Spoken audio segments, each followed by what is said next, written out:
এই পর্যায়ে আমাদের সামনে মুসলমানদের মাঝে ঐক্যের প্রয়োজনীয় সম্পর্কে বয়ান নিয়ে আসছেন ভাই মোহাম্মদ আহসান হাবিব।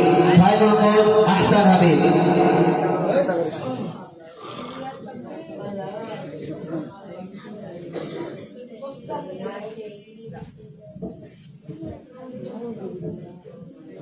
السلام عليكم ورحمة الله وبركاته.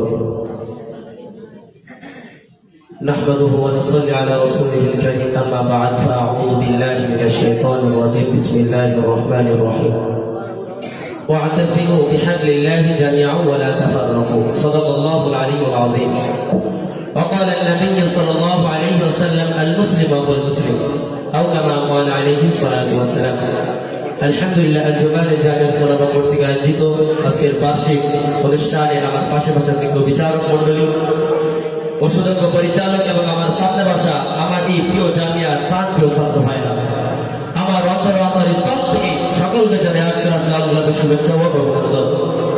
সম্মানিত মুহতারাম হাজির, এই বছরে মাদ্রাসা কর্তৃপক্ষ থেকে ও আঞ্জুমান কর্তৃপক্ষ থেকে আমার উপরে যে বিষয়বস্তু দেওয়া হয়েছে তা হলো যে মুসলমানদের ঐক্যের জরুরি প্রয়োজনীয়তা।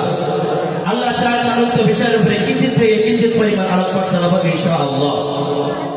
সম্মানিত মুহতারাম হাজির, আমি আপনাদের সামনে আজকে এমন একটা বিষয় নিয়ে আলোচনা করব যা মুসলিম জাহান, মুসলিম উম্মার জন্য পালন করা আবশ্যকীয়।